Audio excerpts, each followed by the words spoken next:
অনেকেই আছে করুলা তেতো এইজন্য করুলা খেতেই পারে না। আমি বলব একবার হলে করুলা এইভাবে ভেজে দেখুন, আপনি করুলার ফ্যান হয়ে যাবেন। তো হ্যালো এভরিওয়ান, আসসালামু আলাইকুম। আশা করি সকলে অনেক বেশি ভালো আছেন। আলহামদুলিল্লাহ আমিও অনেক ভালো আছি। প্রথমেই আমি করুলাগুলোকে এভাবে গোল গোল করে কেটে নিয়েছি। একটা বড় সাইজে আলু ছিল, সেটা আমি কুচি কুচি করে কেটে খুব ভালোভাবে ধুয়ে পরিষ্কার করে নিয়েছি। তারপর এখানে রান্নার লবণ দিয়েছি, দিয়ে খুব ভালোভাবে চিপিয়ে চিপিয়ে মিক্সড করব, যাতে করুলার গায়ে থেকে পানি বের হয় আর এতেই করুলার তিতোটা উঠে যাবে। এই তো আমি এটা মোটামুটি 10 মিনিটের মতো রেস্টে রেখে দিয়েছিলাম, আর 10 মিনিটের মধ্যে দেখুন কতগুলো পানি বের হয়েছে।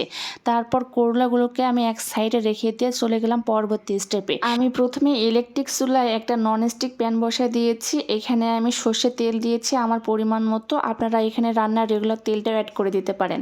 তারপর এখানে আমি 3টা দিয়েছি শুকনো মরিচ। শুকনো মরিচটাকে আমি খুব ভালোভাবে একটু ব্রাউন কালার করে ভেজে নিয়েছি। তারপর এখানে আমি জিরে দিয়েছি, আস্ত জিরেটা দিয়েছি। জিরেটাকে আমি 1 মিনিটের মতো ভেজে নিয়েছি। তারপর এখানে কুচি করে রাখা পেঁয়াজ দিয়ে দিয়েছি। আমি একটা বড় পেঁয়াজ কুচি দিয়েছি, আপনারা ছোট হলে 2টাও দিয়ে দিতে পারেন। তারপর এখানে লাল ও সবুজ কাঁচামরিচ দিয়েছি, দেখতে সুন্দর লাগবে এই জন্য আমি 2 রকমেরই কাঁচামরিচ অ্যাড করে দিয়েছি। হাতের কাছে না থাকলে যে কোনো এক প্রকারের কাঁচামরিচও দিতে পারেন। তারপর আগে থেকে যে আমি লবণ দিয়ে মেখে রেখেছিলাম করলাগুলো, সেগুলো আমি খুব ভালোভাবে চিপিয়ে চিপিয়ে এখানে দিয়ে দিব। দেখুন করলা থেকে কতগুলো পানি বের হয়েছে। এই পানিগুলো করলা গায়ে থেকে তিতোটা বের করে দিবে এবং খেতে মাশাআল্লাহ অনেক বেশি ভালো লাগবে। তারপর সবগুলো উপকরণ খুব ভালোভাবে মিক্সড করে নিব। এই পর্যায়ে আমি রান্নার একটু হলুদ দিয়েছি ও লবণ দিয়েছি টেস্ট অনুযায়ী। এটা অবশ্যই আপনাদের পছন্দ মতো দিবেন, লবণ যে যেরকম পছন্দ করেন। তারপর আবারও সবগুলো উপকরণ খুব ভালোভাবে মিক্সড করে নিব।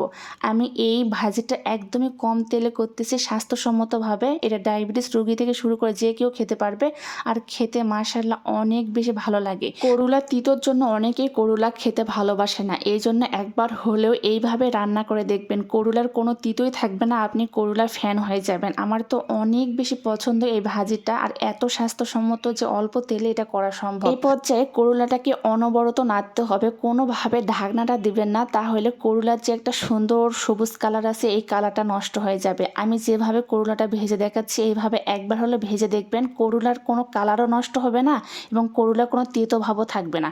খেতে অনেক বেশি ভালো লাগে। অবশ্যই বানানোর একটা রিকোয়েস্ট রইল। আমি অনবরত করুলাটাকে খুব ভালোভাবে নেড়ে ভেজে নিয়েছি। এই পর্যায়ে করুলা আলু খুব ভালোভাবে সেদ্ধ হয়েছে এবং ভালোভাবে ফ্রাইও হয়েছে। আমার করুলা ভাজিটা একদমই রেডি। অবশ্যই এভাবে একবার হলে বানিয়ে দেখবেন, ছোট বড় সকলে অনেক বেশি পছন্দ করবে। তো আমার ভিডিওটি কে কোন জেলা থেকে দেখতেছেন অবশ্যই কমেন্টে জানাবেন, যাতে আমি নেক্সট ভিডিওতে আপনাদেরকে ধন্যবাদ জানাতে পারি। আমার ভিডিও ভালো লাগলে অবশ্যই আমার পাশে থাকবেন। আজকের মতো আল্লাহ হাফিজ।